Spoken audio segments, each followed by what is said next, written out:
Bismillahirrahmanirrahim.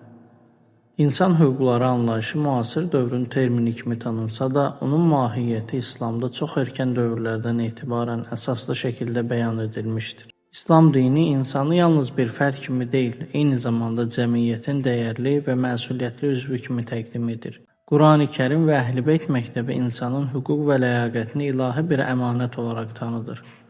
İnsan hüquqlarının əsasında insanın yaradılışdan sahib olduğu hörmət və dəyər dayanır. Qurani Kərimdə buyurulur: Biz Adəm övladını şərəfli etdik. Bu ayə açıq şəkildə göstərir ki, insanın dəyəri onun irqinə, mənsəbinə, var-dövlətinə görə deyil, sırf insan olmasına görədir. İslami baxımından hər bir insan yaradılış etibarı ilə ləyaqət sahibidir. İmam Əli əleyhissalam bu həqiqəti dərin bir kəlamla ifadə edərək buyurur: İnsanlar iki qismdir. Ya sənin din qardaşındır, ya da yaradılışda sənin kimidir.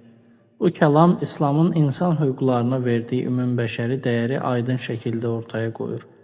İslamda insan həyatının qorunması ən mühüm hüquqlardan biridir. Qurani Kərim insan həyatına qəsdi ağır bir cinayət kimi təqdim edir və buyurur ki, kim bir insanı haqsız yerə öldürərsə, sanki bütün insanları öldürmüşdür. Bu ilahi bəyan göstərir ki, bir insanın həyatı bütöv cəmiyyət qədər qiymətlidir. İnsan həyatına hörmət cəmiyyətin təhlükəsizliyinin və mənəvi sağlamlığının əsas sütunudur.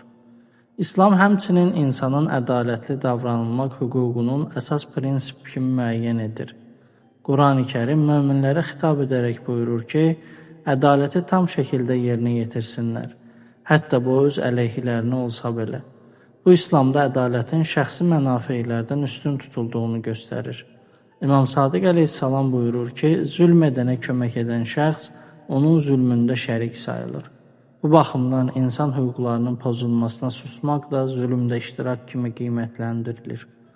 İslamda insanın şəxsiyyəti və hörməti toxunulmazdır. Qeybət, böhtan, təhqir və başqasının abrını tökmək insan hüquqlarının açıq şəkildə tapdalanması hesab olunur. Qurani Kərim möminləri bir-birinin qeybətini etməkdən çəkindirir və bunu ölü qardaşının ətini yeməyə bənzədir. İmam Zeynulabidin əleyhissalam hüquq risaləsində insanın dil qarşısındakı məsuliyyətindən danışaraq bildirir ki, dil başqalarını incitmək üçün deyil, haqqı ifadə etmək üçün yaradılmışdır. Nəticə etibarı ilə İslamda insan hüquqları yalnız qanuni bir məsələ deyil, iman və vicdan məsələsidir. İslam cəmiyyətində insanın haqqına riayət etmək Allaha itaətin bir forması sayılır. İmam Əli əleyhissalam buyurur, ədalət cəmiyyətin diriliyidir.